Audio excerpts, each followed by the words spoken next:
your popcorn. It's a new night of Thursday dramas. Can't wait to share it with the world. First on a new Station 19. This is Dr. Lewis. She's a trauma specialist. We're here to talk about whatever needs talking about. It's time to spill the sexy Did secrets. someone say something about me and Solomon? The battalion chief? Then on a new Grey's, the doctors are away Don't have sex with strangers. and ready to play. I've never fallen this hard in one night. Station 19 and Grey's Anatomy, Thursday on ABC.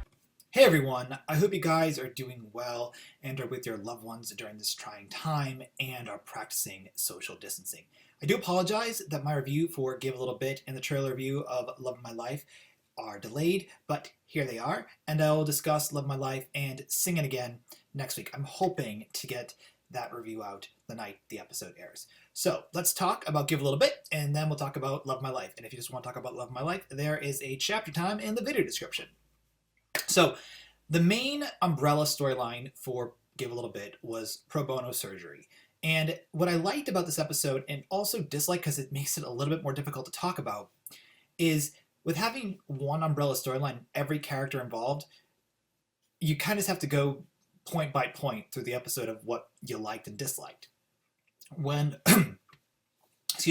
when the episodes are structured the way they normally are, and that's essentially when the characters are in their own duos, trios, etc., my reviews are focused on Meredith, Richard, and Bailey storyline, then on the Joe, Link, and Glasses storyline, etc., etc. Here, we're just going to go point by point. So let's get right to it. So the first point I have is we find out that Maggie's uncle dropped a lawsuit against her, or if he settled. And I have to say, I think it's a massive waste of a potentially amazing storyline that could have existed. Maggie was showing symptoms of alcoholism. We could have had her, going down a dark, dark path, and I think that would have been an amazing show of Kelly McCreary's acting abilities. She's such a versatile actress, and to see her and Richard relationships even blossom further from that, like Richard being able to help Maggie recover from being an alcoholic. Like, imagine that storyline. Now, a lot of people have issues with Maggie. I think this would make them love Maggie. Anyway, that was the first thing I noticed, and I was very disappointed that they just cut that out. Then we have DeLuca's Mania. And DeLuca's Mania is interesting because, first off, Giacomo is pulling this off exponentially well. Like, I was a little doubtful at first of how he was able to do it, except I kind of found him annoying in the week prior. He was great this week, and so was his sister. I mean, his sister was so sad when he was having his breakdown.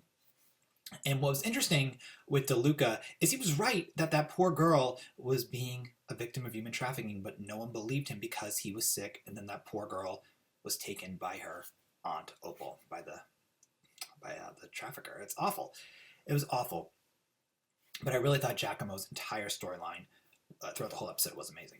Now, my next point is I loved Teddy's storyline with the veteran. I thought Kim Raver would pull that off so well. I mean, Kim Raver is just so talented and so underutilized in the show. She's only been in 12 episodes this season so far. It's ridiculous. I mean, and we've had 18, Like, put Kim Raver in more episodes, please.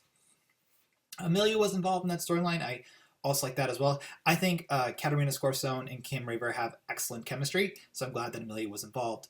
And then I liked how the nurse in the clinic was named Olivia. That was a massive throwback to the original Nurse Olivia, I found. And then we have Glasses and Nico breaking up. So happy they broke up. I mean, first up, Alex Landy can't act. Nico is a horrible character. I don't care for Glasses, but... And granted, I didn't want him to be sad, but I was very happy that that relationship is done. I mean, that storyline just needs to go. And it looks like it's going to go, and it looks like Alex Landy will not be in season 17. Fingers crossed he won't. I did like the scene where Jackson is trying to get people to go with him to the hockey game, and then Maggie saying to him, not hockey game, basketball game, and then Maggie saying, why can't you go alone? She's like, ha, because you can't do anything alone, because Maggie was being funny, Jackson was being annoying. Jackson broke up with Vic. Who cares? No one likes Vic. And I honestly just enjoyed Jackson being the comedy in this episode. I really also like the scene where Owen was trying to help Joe out and talking about how Teddy's really good at, handling stress and the like. Again, this entire review is just based on like small points of this episode because no one did anything super, super impactful minus Giacomo, and his breakdown, as I said, was excellent. So then we have DeLuca with, he completely snaps. He causes a cold purple scene, and then everyone forms a circle around him. And the people that form the circle are the main characters of the series, more or less. And they're also people that care for DeLuca, such as Karina, Maggie, Meredith. All love him on some level. I don't think Maggie really loves him, but Maggie definitely doesn't have an attachment to him. And to see that breakdown again, fantastic. And then we have the scene where DeLuca quits, and Meredith tells him that she loves him. Love that. I so love the fact that Meredith still loves Luca. I ship Luca. Very, very happy with it. Then we find out that Tom took the money from the wealthy entrepreneur in last week's episode, and he was able to extend Meredith's pro bono day. Also, really enjoyed that. And the fact that Tom could get in trouble, but he's also somewhat copying Meredith's ethically debatable behavior. Honestly, we're designed to support Meredith from the way the show is set up. I do support Meredith, and I support Tom here, and I really like what was going on with Tom. Then we have Jackson, Maggie, and Richard towards the end of the episode, where Jackson essentially was able to bomb Richard because he picked sides. This divorce is awful. I can't believe it. They're breaking up, Catherine and Richard. Such a tragedy. And I'm really glad that Jackson's on Richard's side, and I really hope that Richard is able to get some peace. Also, way back in the beginning of the episode, I really liked that Meredith said to Richard she doesn't want to lose him because she already lost Alex, and that she's trying to be on, trying to keep Joe busy. I really like that Meredith is trying to keep her very much shrinking circle from stopping to shrink.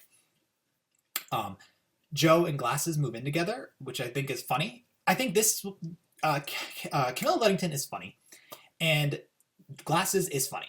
This will be good humor. This will be good for him. I think we need to pull him away from the romantic stuff, the dramatic stuff, and just give him some more happy storylines. It's better for him. It's better for the audience. Tom lets Teddy go, which he totally should have done, but I do apologize if I go from the camera to the right, because I am reviewing. I have a good chunk of notes. I just want to make sure I'm getting every point. So as I said, Tom is letting Teddy go. I hope it was a moment of weakness for Teddy to have made out with him and say that she loves him. I really do feel that Towan is the one true OTP that we can have in this show, and I really hope they can last. And I'm really happy that Tom is the professional one and says, I'm done. I love you, Teddy, but be with Owen. And then we have Amelia and Link in the bed talking about their futures, and they're happy. Hopefully Amelia and Link can make it too. And then we have Hayes and Meredith towards the end of the episode, and I was like, can we just keep Luca, please? I don't really care. However, speaking of DeLuca, we have DeLuca at the motorcycle, driving really fast down the road, and I was like, I assume he'll be fine.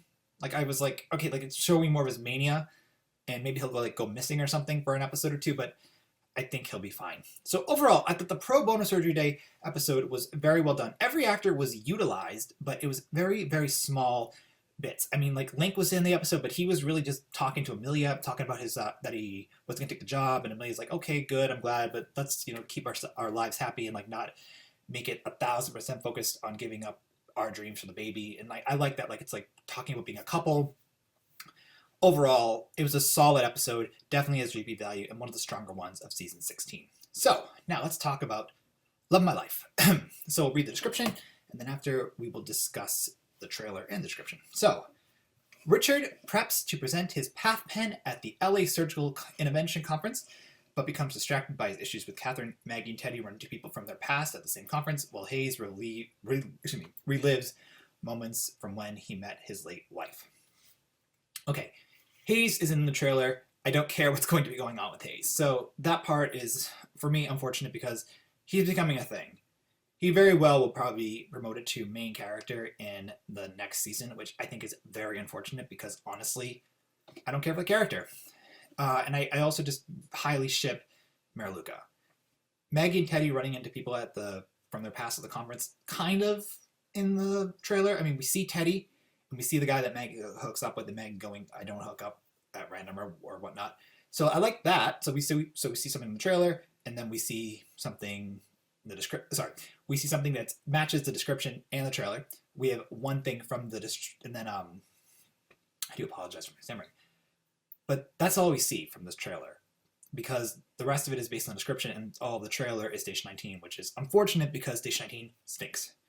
Richard at the conference, we sort of see in the trailer, but we see nothing about him dealing with Catherine. We see like a minor second of him presenting the path pen, which was brought back up or created in season 14. I thought that was a really cool invention because Meredith was able to use that to detect cancer in the bowel during the Wee Cookie episode. An amazing episode, might I add.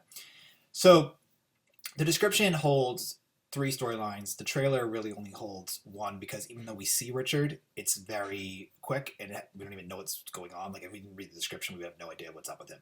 Who knows if Meredith will be in the episode? She was in the beginning of the trailer, but I think that was just for promotion. I don't actually think Meredith might even be in the episode.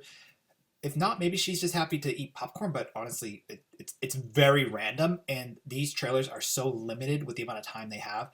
They should not just put in something random and irrelevant because it just causes confusion and it shows bad marketing. ABC's already had some bad marketing issues for years. Let's just not make it worse than it already is. So I like the description a lot. I like seeing Kelly McKeary in the trailer. I like seeing Teddy in the trailer. I'm looking forward to all these storylines. I think Teddy and Maggie have a lot of good chemistry, and I'm looking forward to this storyline. Hey, they're both cardio chiefs at the hospital, and overall, I'm looking forward to the episode. I think there's a lot to unpack from it, especially with Richard as well, because he's probably going to have some form of breakdown. Hopefully he doesn't drink. We don't need Richard to become an alcoholic, or, well, he's an alcoholic. We don't need him to go back to drinking alcohol because that'll just be dark. It already looks like they're trying to write him off by having him stop being surgery because of his tremor with his hand. So who knows what's going to be happening there. Hayes, are you guys fans of Nick Widow or not? I'm not a big fan. So, quick review of both the trailer and the episode. Thank you so much for watching my review of both of them, and we'll talk about Grey's Anatomy next week. All right, guys. Bye.